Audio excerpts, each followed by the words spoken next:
All right. So Shader Kai, 14 Rogue. Let's just start over. So this is a Shader Kai stick Rogue build. It is 14 Rogue, 6 Monk. It is Constitution 16, Wisdom 17. Looks like Wisdom base because Wisdom increases. And Strength 13 here with Dex 13. So this is enough to get Precision and also all the two-handed fighting feats with the +5 tome. Con, Wisdom based, no problem. Now, yeah, as I was saying, Adeptive Forms. So a lot of stuff looks pretty standard. The big reason is that Adeptive Forms is it gives you the Adept stances. You get that for free at level 6 Monk. You get skip out on that. Instead, you would turn this into Spring Attack, or turn this into another feat. I don't even know what Monk feat would you take instead. Because all this other stuff is bad. You don't want Power Attack. I think I said Power Attack somewhere, but you don't want that. You literally don't want anything else. This should stay Spring Attack, because none of these things are good. And you can take something else at 15 instead. But what would you take? You don't want Force of Personality. You don't want Force of Personality. Improved Feint is probably pretty good, and I would recommend taking that, possibly. Because it just gives you free Sneak Attack, which is not too bad, and it's an extra attack. But I do like Improved Feint, so I'd probably swap that out there. Greater two-handed fighting, Opportunist is fine. Overwhelming Critical, Master of Forms, Grandmaster of Forms. Notice how I took out that feat, and you can still get Master of Forms and Grandmaster? How cool is that?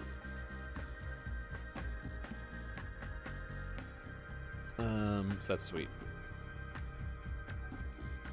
Overwhelming Critical, Master of Forms, because no other good feats here. Perfect two-handed, perfect two-weapon, Dire Charge, Epic Damage Reduction. It's beautiful. There's a beautiful feat listing, guy.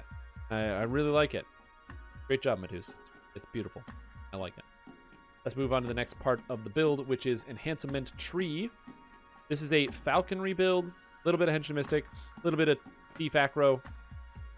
Thief Acro's been reduced cost to 1. Got the Kip Up for the extra max dex bonus and dodge, which is nice. You don't have Cartwheel Charge, unfortunately. Yeah, you got Dex to hit and damage. You got the Wisdom to hit and damage, plus the Coordinated Cleave. So the things you're missing out on, obviously, with this build, is you're missing out on the No Mercy, so the extra damage to helpless opponents, which is pretty good. And you also don't get it here. You're missing out on damage to helpless opponents. This character can make monsters helpless by using the Falconry attacks. However, this character does not make monsters helpless with the Falconry attacks, apparently, so that's a big thing. Lighting the Candle means you don't get Ki, but you do extra damage, which is pretty good. And you pick up Sounding Staff for the extra Ki generation. You don't need Ki generation, but it's also nice because it gives you 3 melee power. Also, good call. You don't take the Quick Strike out of Henshin Mystic because you get Quick Strike out of Thief Acrobat. That's not too bad. I don't like Staff Lunge. I think this ability is completely worthless, and you definitely don't need to spend that many points into it. So I would straight up take 2 points out of this and just put 1 point into Staff Lunge for Vault. I don't think you're going to Staff Lunge as often as you think you will, because it's not a very good attack. Sweeping Strikes is fine, but I would take 2 points out of Staff Lunge for sure, and keep that, like, 1 point. Make things helpless. The knockdown from Falconry doesn't do it. Yes, it does. Diving Attack and Go for the Eye Strike both cause monsters to become helpless every time. So if you use these attacks at all, you'll do that. Also, you'll have Dire Charge to make monsters helpless, which is kind of nice. And also, you can get some other abilities to make monsters helpless as well in Epics if you wanted. Depending on what stance or what tree you end up using for this character. I feel like this is going to be a Grandmaster character, but I'm honestly not sure. Yeah, you pick up the extra 15% attack speed with Quarterstaffs, which seems pretty fine. And then at a Shader Kai, you're grabbing Student of Pain for the extra damage to AC. Because you have 2 racial lives. So that makes sense. So yeah, so I'd make a couple adjustments there. Even grabbing extra Shadow Dodge, because the maximum dexterity bonus to armor is not too bad. Although you don't wear armor on this character, so you don't need the max dex. It's mostly just keeping up your max dodge. And you have 5% max dodge here, 2% max dodge here, 2% max dodge here. So you're already pretty high. And I'm assuming this character would, of course, be in Ocean stance. So you've got a lot of stuff. You also got passive Ki regeneration, or no, some concentration here. Not passive Ki. And then you have another attack, which a lot of people like to use, which is the Unbalancing Strike, which makes monsters vulnerable to sneak attacks, which is pretty useful. If you want to use that, it's good for Wisdom, and it also scales off of trip modifiers, which your character is already probably going to be using for some of their trips. Although, important note, Sweeping Strikes is a dexterity-based ability. In fact, now that I think about it, would you even use Sweeping Strikes since it's dexterity-based and you're not using dexterity? And this also doesn't factor in trip, by the way. I have no idea why, but Thief Acrobat doesn't include trip, which is an interesting ability. Yeah, this is straight up Dex. Yeah, it's +2. That's one of the reasons why Dex Dex-based like Thief Acrobat's really good because you get 3 Dex here, plus Dex, and if you go up to the cap, you get even more Dex, plus you get more Dex other places. Dex. Keep saying Dex. Also, there's a bug. Killer Instinct 2 gives you Wisdom to hit and damage, so you don't need to take Killer Instinct 1. That's also important to note. So that's cool. So I would make a couple adjustments to this build all over the place. So let's do that. Let's make some minor adjustments. Start with the Thief Acrobat tree, probably. We'll just do a little bit of a snip, snap. Take this and this is all really good. Grab this. This is really good.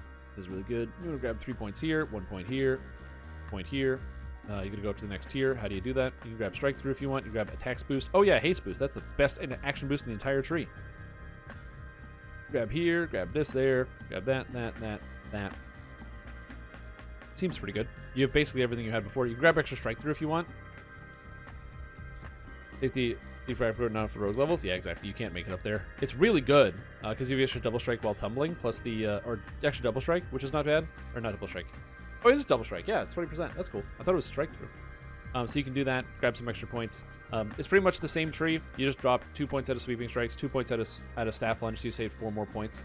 And now you have No Mercy instead as well. You could still grab the Strike Through if you wanted. That's honestly not the worst thing to do. Definitely a good option. However, there's an ability that I really, really like, and I highly recommend you use. It's out of the Assassin tree. Out of the Assassin tree. Here we go. It's called Shiv. Shiv makes it so that you hit a monster and you bluff them, so you get to sneak attack them. This is really, really good. It goes well with the improved feint. You can use this ability and Shiv all the time to be hitting your monsters. So in your standard attack rotation, you have Quick Strike, Shiv, improved feint, and probably Fist of Light from Henshin Mystic. And those abilities together is going to make your character essentially just always have double strike. They're always sneak attacking, and you have Fist of Light, which all seems pretty good. So I would probably do something like that right there for sure. I actually don't hate this setup of Henshin Mystic. This all seems kind of good. Clever Monkey, I usually prefer the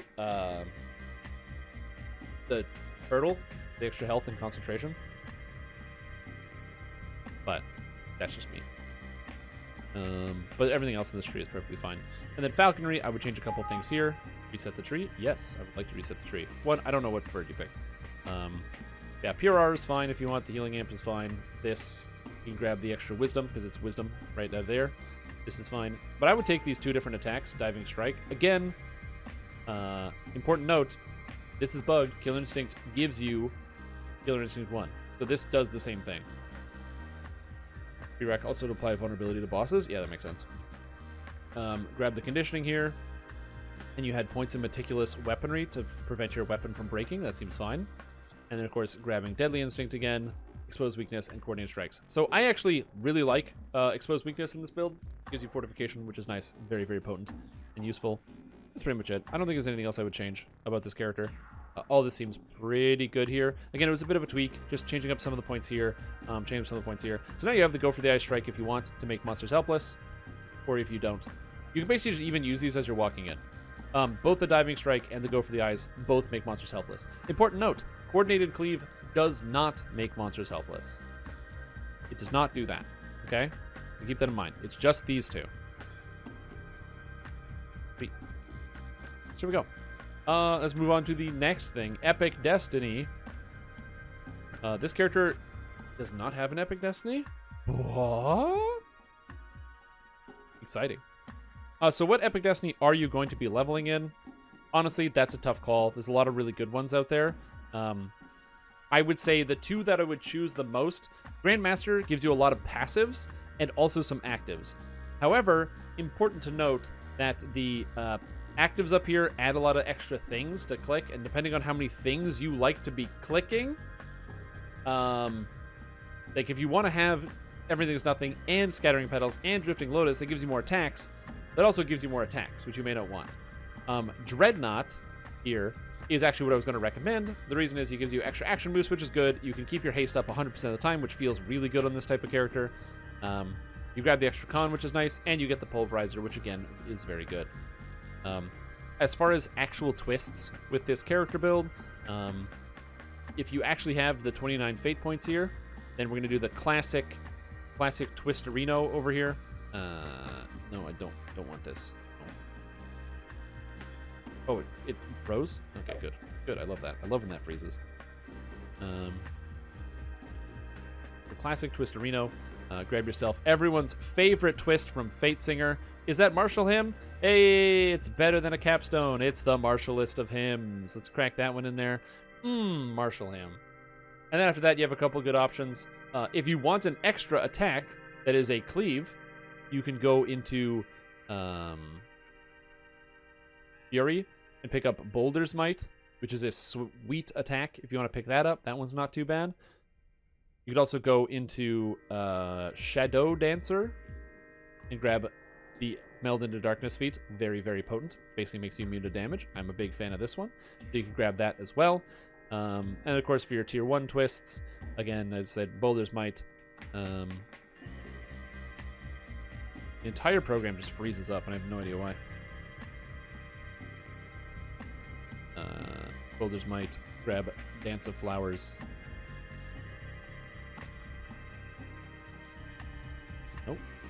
Nope. Okay, the entire thing freezes up unless I close it. Oh, it's still frozen. Here we go. And meld. Something like that. And as I said, you're probably not going to level 30. So yeah. Yeah, what's a dodge? Is that really 30 dodge? Defensive breakdowns? Yeah. Right now you're sitting at 40. 40 standing around. With 42 being the actual cap. That's really sick. So the only downside with this character is obviously you're missing out on gear. Do you want me to make you a full gear list for level 30? Because if you're not staying capped at 30, then it's fine. Let's see what we got. Notes. Melee of Alchemist that takes advantage of offhand versatility. The attributes are follows. Uses Heavy Mace and Morningstar, single weapon fighting, light armor, int hit, and damage. Swap Extend for maximize at 20. Needs accuracy from Changestone, although Double Strike would really round out the build. No idea if spell action boost counts as an actual action boost, which changes the filigrees. It does. For items, you can replace Crown of Fireflies with Crown of Snow. Cold Iron Bracers to Hallowed Castigators. You lose MRR, Vitality, and False Life, but gain occasional freezing of enemies. And Poison Quiver to maximize the poison feel of this character. So this is a pure Alchemist melee. I've done this before. I'm not going to be that bad, but I've done this before, so it should be alright. Get those guild buffs in here. What are you talking about? Guild level 0. What madness is this? Get those guild buffs. I wouldn't really change anything about this build. Obviously, if you're playing as a single weapon fighting build, you don't need dex at all, which is nice. And this is plus 8 tomes, but you don't need dex at all, so you can take precision at some point in the future. So actual base points, I wouldn't change. Drow, not a bad race choice. I'm going to see where that goes. Gnome is also good because you get access to Color Spray. But important note, Color Spray doesn't do too well if you have Epic Defensive Fighting turned on. So we'll see. This character looks like it does, though. It definitely does. Alright, feats. Single weapon fighting, perfect. Battalion Brew, precision. Knight's Training, which is good for heavy maces, absolutely. There's the alternate swap. It's in there. It's improved single weapon fighting, beautiful. Bludgeoning, liquid luck, offhand versatility, quicken spell. Greater single weapon fighting, insightful courage. Bonus. Again, all these things seem... Or wait, insightful courage, yeah. So you get the will saves to wisdom modifier. But look at those saves. 89, 75, 70. Ooh, those are good. Overwhelming critical, Master of Poisons. Master of Poison is for Wave of Poison and Greater Wave of Poison. It is important to note that Wave of Poison and Greater Wave of Poisoning are not good spells, but for the purposes of this build, they are in here because they kind of round it out. Also, Completionist. Hey, you can't complain about that. That's a great feat. Arcane Warrior is kind of weird. I like Arcane Warrior. I think the reason why this actually works is because Wave of Poison and Greater Wave of Poison are spells you are casting all of the time, so they would actually give you the proper buffs for this. I don't think that's a bad choice to take. And then light armor proficiency at 30, which you can use at some point in the future. Again, might seem weird to take light armor proficiency, but you don't get the bonus to your damage, or sorry, to your physical resistance rating unless you are proficient with light armor, so that's good. Perfect single weapon fighting, great. Perfect 2-weapon fighting, great. Sign of Arborea, it's a melee build. That's what you're going to do. Enhancement Tree. So out of Drow, you take Arcane Fluidity, so you don't have to worry about Arcane Spell Failure. You can probably augment this away, but you also have 9 racial points, and nothing else in here is really good. You could grab 2 Spell Resistance if you want, but like, eh. You can grab Ambidexterity, but this is eh. Vermin Lore, again, eh. The Venom Lore, not very good. There's nothing is hidden. You're not a trap guy. Fairy Fire. The only benefit of Fairy Fire is it breaks crates really well. And Alchemists are really bad at that. So that's definitely something you can take if you wanted to augment your gear. But then it also saves you on augment, so I don't know. Everything in Alchemist, you got all the cores. Magical subtlety, so you take less aggro. That's good. Plus 3 to attack might be helpful. You'll be surprised. So the extra deadly poison here is really good. Taking the greater wave of poison, again, very good. 1 point in the SLA. Beautiful. Firm Ambition for the extra fortitude saves is not too bad.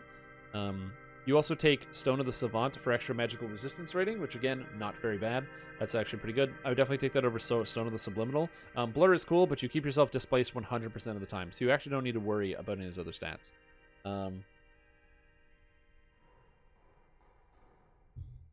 Let's see. Sapping Ambition, of course, Alchemical Weapon. These things are all very good. If you don't know much about Alchemist, by the way, you want to take Poison Strike because using Poison Strike contaminates your opponents and makes them vulnerable to poison. So this is very good for getting multiple targets, poison weak. And then, of course, once you get Contaminating Strikes, so when they're contaminated, they make monsters vulnerable to poison with your Great Wave of Poison and Regular Wave of Poison. So once you get Wave of Poison, which you can maximize, empower, quicken, and intensify, you can cast this literally all the time. And the 2 dots are, like I said, they're not good because they're dots. But against like bosses and stuff, they actually do add up to do a good amount of damage. It's just not good in the short term. Venom Affinity, you don't need this, it's fine. And Unbreakable Ambition again. You're going to be at Orchidium pretty much all the time, always casting the Wave of Poison and the Greater Wave of Poison, which are, of course, Ceruleite, so you will, in fact, be in purple all the time, unless you have to heal yourself, which you have to keep in mind. If you have to heal yourself, you need to readjust back into purple. Also, what's up, Wolfen? How you doing? Bombardier. Picking up Bombardier for the extra catch level with poison spells. You actually don't even need these cores, because if you read them, they give you only stats while you're in Pyrite. And so these 2 cores you don't need to spend points in because they're not important. The catch level of poison spells is okay, I guess, because this is maximum catch level 20. What Epic Destiny do you run in, actually? Exalted, Fate Singer, Fury. Do you have one in here? Do you have one in mind? If you know, that would be cool. Oh, okay, cool. So we'll have to work on it together. Beautiful. I was just going to say, if you're in Fate Singer, you get +6 caster levels of your spells. And then Greater Wave of Poison is max caster level 20. The Poisons brings us up to 30, so you need to fill up that extra caster level. And I don't believe you get extra caster levels here of your poison spells. You do not. Which means you would need to make sure you actually do have liquid power, because these just give flat-out caster levels to poison, so that's not too bad. Efficient Quicken, all your spells are quickened, so that makes sense. Although in combat, you're literally only casting these 2 quickened. Right now, looking at DDO Wiki to find the gear I need. Oh, yeah. That's the hardest part, finding all that gear on the DDO Wiki. Poison spells, critical chance, that's good. And then you have over here, you go with the Fade Arc Illusionist. Under the Arcane Illusory Weapon, you've got my back, and Intelligence. The only way that I would change this build would be obviously to make it a Aasimar Scourge, because you don't need anything out of Apothecary. All this stuff is fine. If you made it as an Aasimar Scourge, you could spend a few less points in Bombardier and instead spend points in Scourge and get all of the melee power and other things, which is pretty good. You would take points basically out of the Bombardier tree and do that, but yeah, that's a bit of a problem. And the other thing is finding things that are synergistic. Most of the stuff in Fade Arc Illusionist is not going to be very synergistic because you don't need like a lot of the attacks. The only thing you want is the illusory weaponry to make it so your weapon doesn't take damage. And then of course, Apothecary Tree literally doesn't do anything. You get healing, critical healing chance, which is okay at best. And you don't need the stone. You don't need the healing salve.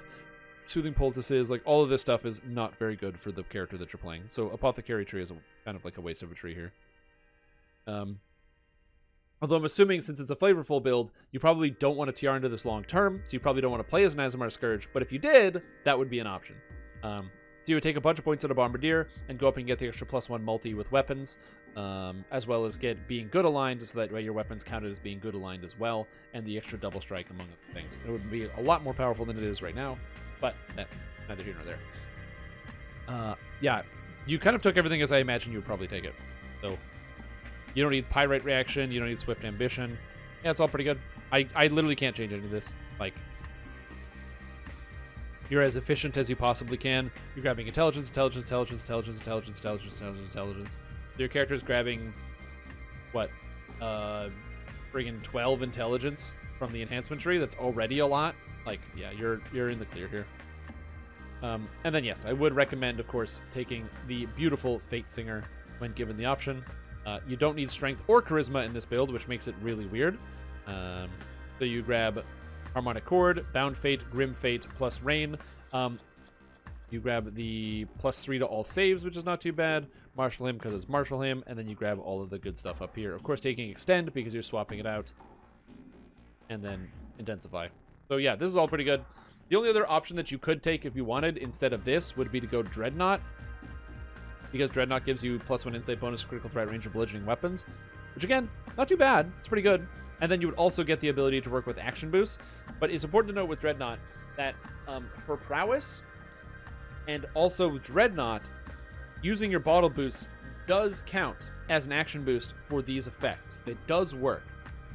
But it does not count as an action boost for the purpose of Action Hero, where the cooldown to your action boost ability is reduced by 33%. This does not work. So you still have a 40-second cooldown on your action boosts that are built in from your character. So it's one of the reasons why you may not want to go Dreadnought with this type of character, because you can't use that. And then also, it gets really ugly when you're looking at the points. Tactical DCs, sure. Then you take Con. Okay, then you take Con. And now you're like, okay, I'm already out of stuff. I don't want to take these, because I already have these. I don't need the extra action boost, because I cast them. Then you take, okay, I take Momentum Swing. Sounds good. Con. And you're grabbing critical damage, I guess Lay Waste, PRR Blitz, and then Pulverizer. Again, it's not that bad, and you can even keep this tree set up to swap between it, because you're not twisting anything out of Legendary Dreadnought. But yeah. Your character has Dire Charge as well, which is important to note. So since you actually have access to that, you want to use a couple different things for your twists. So again, with Fate Singer actually being your active twist, twist in here. I was going to say...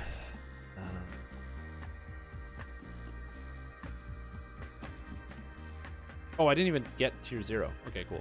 So I was going to say, with your twists, you would probably twist in, if you wanted, not from Dreadnought, sorry, the Fury of the Wild, you would probably still take Sense Weakness, just because Dire Charge is too good. You can also use Flesh to Gold if you want. Oh, right, you don't use Dire Charge. Oh, so you don't even stun anything. So wait, how do you crowd control stuff? I forgot that you don't have Dire Charge, because you have the extra Arcane Power, which is not bad. It's 20 melee power, but how do you crowd control stuff? No. Are you sure? Are you sure you don't crowd control stuff? Blue Bomb? That doesn't cause helplessness. So you can't even use helplessness on this build. So what do you do?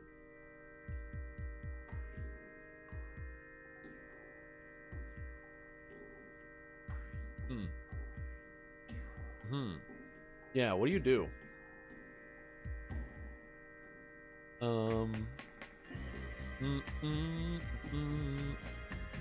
Why is he still here? Oh, wait. I have to turn that off. It's auto turning on, and I don't want it to. Yeah, you can't twist a lot of the good stuff that a lot of people usually twist. I'm assuming you have gear set up here because you have life and PRR and MRR. That's cool. So if I go offensive breakdowns, you have fortification bypass 78, which is not bad, but you could probably stand to get like more fortification bypass. So you could do tier 3, tier 1, tier 1, and this would be not too bad. This would be Shadow Dancer, twisting in some of the stuff here. You could also twist in Intelligence, which is horrific. Don't ever do that. I don't ever want to see you guys twisting in Intelligence unless you're like a spellcaster. Don't do that as a melee, please.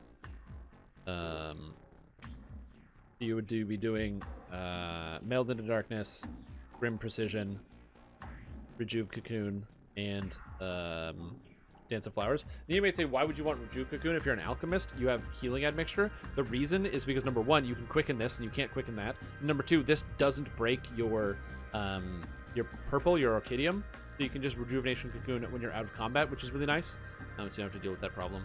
Important note, these twists also conveniently work if you decide to swap into Legendary Dreadnought. If you want to test out between the two, that's both fine, and it keeps your character, you know, kind of on the level.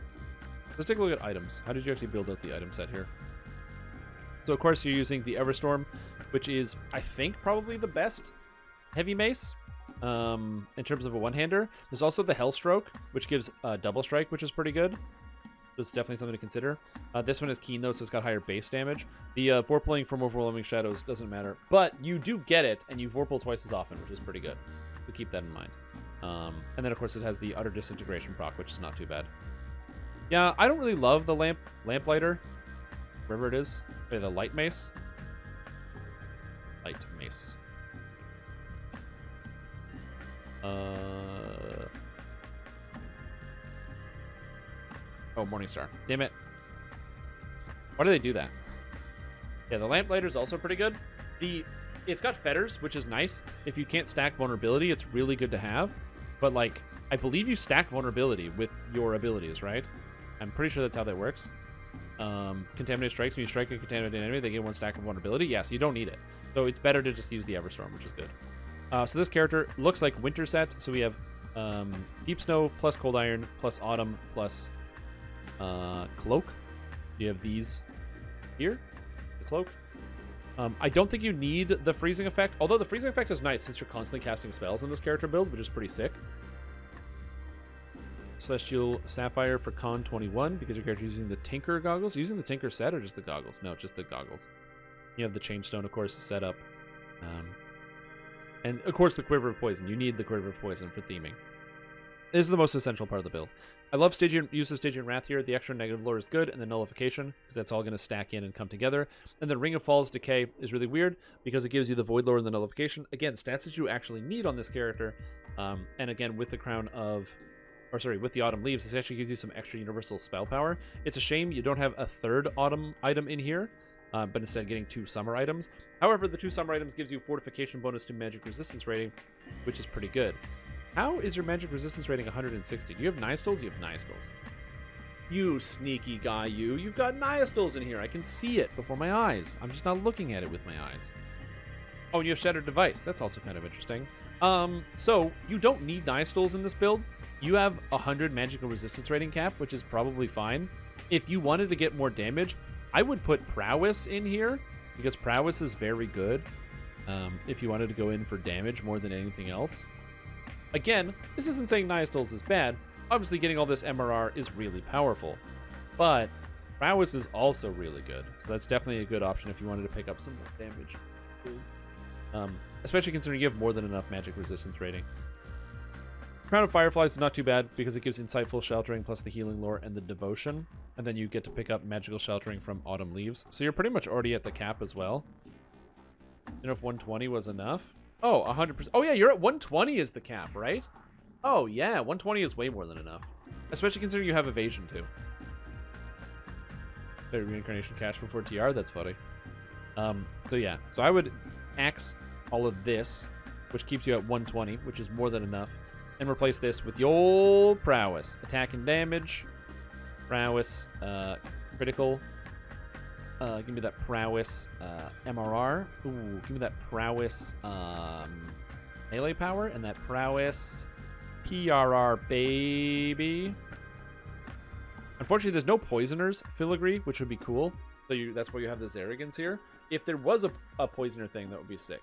There's the Voltaic Experiment, which is kind of neat. But it's not exactly what you want. It's got acid on it, which is not the best. And again, Arrogance just doesn't land where you want it to. But +2 intelligence, you can't complain about that. And if you happen to have that coveted 11th slot, you of course grab a second Zarrigan's Raid Filigree. And the reason why you want to grab a second Zarrigan's Raid Filigree maybe not obvious to you right now, but Zarrigan's 2-piece, is minus 10% Arcane Spell Failure, which is great. With Zarrigan's 2-piece, it means that you have the Arcane Spell Failure, so then you don't actually need to worry about getting it on another effect, because you can just remove it here. So it's already gone, which is pretty cool. And you get Universal Spell Power. No, it's actually even better than this, but one of the big reasons on this character is because you're in Orchidium. So this is, the Orchidium buff here is pulling a lot of work. Yeah. Orchidium pulls a lot of work in this build, or it does a lot of work. Okay, so you got your hit points. Everything feels all right. You lose a little bit of hit points because of the changeover, but that's okay. You have the winter set and everything else. I don't think there's anything else you could really crack in for Con. You've got Con on Celestial Sapphire Ring. What else can you change in this build? Excellent. The thing is, the Chainstone is just really nice. It's a useful item, especially if you can get one of the stats that you need. And if you manage to land anything else, if you get Con, you can replace the Celestial Sapphire with something else if you wanted. Alternatively, yeah, it's just not bad. If you get Con and Accuracy or Con and something else. You have to get a Chainstone, of course. That's the hardest part. Let's look at the offensive stats, because your dodge, again, 29 as well, which is nice. From 21 from the Celestial Sapphire. There's another way to get more dodge in this build that would be great, but there just really isn't. Double Strike is only 45. Because you have Insightful from part of the family. Oh, you don't actually have Hole on Double Strike. Oh, yeah, then never mind. Then you want to get the Hellstroke. The Hellstroke is straight up better. 23% extra Double Strike? Yeah. That's way better. Way better. Not even comparable. Hellstroke is way better, so... I didn't realize this build didn't have Double Strike in it. Good threat bonus. You got the extra attack speed, which is good. Then you have extra sneak attack from the Tinker's Goggles. Yeah, the Tinker's Goggles is nice for that. Plus, you can add quality intelligence on it. It's got a lot of good stats there. The only other set that was kind of interesting to look at is the Researcher's Leathers. Gray Leathers? No. The Researcher's Leathers, which is the Profane Experiment. It's got the Universal Spell Power, Constitution, Intelligence, Double Strike, and Double Shot, and Sneak Attack dice. But it's not better than the part of the family. It just gives weird stats around the part of the family. But yeah. Exactly. That's why I would say I would start with Hellstroke. You can't put an alternate item, but yeah. I would start with Hellstroke and then go from there. But yeah, if you wanted to farm it out, Everstorm is the best one, for sure. But it's too hot to handle. And too hot to handle is not the easiest raid to get into. Alright, and then as far as the magical breakdown, your spell power, you're looking at, what, 800 poison spell power, so you're way more than you actually need on this build. You got 58% crit chance, which is fine. No multi, unfortunately. And the best part is there's no DC, so even though your DCs are garbage, it doesn't matter, which is sick. Your attack bonus is a little low, but you'd want to get, I believe, on the Chainstone, its accuracy is what you need. Why would defensive fighting be? Also, your base attack bonus is higher than this. It scales up to your level while you're in Orchidium, so it's actually 30. This program just doesn't know that. So you have more attack bonus than that. It's a little low. Why is your damage so much higher? Yeah. What does the Chainstone do? Hold on. EDO Changestone.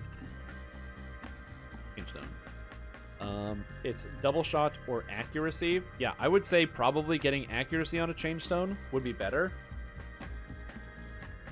Dude, if you can get a Chainstone of accuracy, insightful accuracy, you're a very, very happy person. Because then you can just keep the Hellstroke for the double strike, and you have accuracy, insightful accuracy. That's a way to build. I can't put that in here, though. If I could, that would be great, but it has no augments. So I'm just going to put in the notes. Chainstone, accuracy. Oh, do you have one? Oh, is it in here? I didn't see it in here.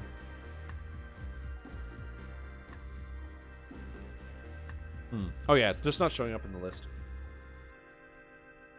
Like I said, between the two, I think it's probably better to have the accuracy than the slightly better weapon. In-game nano sheet. Okay, yeah. That's probably what I would do instead. Really. But yeah, your item set's really good. Because you have pretty much every stat that you want. The only downside, of course, is that you need too many stats with this type of character. But you've got all the int, you've got all the con, you've got two things scaling off of that. And again, your saves, you can get any resistance item will help you out. So if you happen to have, if I go here and I add, not a yellow augment, god damn it. I go here and I grab a blue augment. You can grab a Sapphire of Resistance 11, and all your saves are going to be more than high enough. There you go. And now all your saves are all in no-fail range. Except for in the new raid, where you need saves of way over 100, and it is madness. So keep that in mind. Just don't get hit by stuff. Yeah, no, this is the item set's really slick here. And again, you could probably replace the Celestial Sapphire ring with something if you can land Constitution on that Chainstone as well, but it's a task. It's a bit of a task. As I said, if you have the ability, changing this build into a ASMR Scourge is actually not too bad either. So I would think about that in the future. Yeah, you got the 5-piece prowess, you got the Shattered Device, Darrigans, will take Experiment, Eminence of the 2-piece Summer. You don't really need the 2-piece Summer, but it's nice to have. And then you got the Winter plus the part of the family. If you could get that extra crit chance, that on the extra Autumn piece, that'd be okay, but not really anything better than okay. Okay is the best that's going to be. Sweet, thanks for sharing this, dude. This is a really cool build. Again, if you could shove it into an ASMR Scourge with some more, with like 5 more racial points. 5 more racial points. But I really like this one. I played melee, but instead of using a good weapon like a heavy mace, I used a sickle for the memes. And I found that it was not as good as I wanted it to be. But this extra poison damage and extra the poison damage stacking is not too bad. My biggest worry, by the way, is I'm going to say it would be good too. Yes, well, and it would also be worse. It would straight up be worse, in my opinion. My biggest worry with this character is the decision to not take Dire Charge. It's too good to use, not use.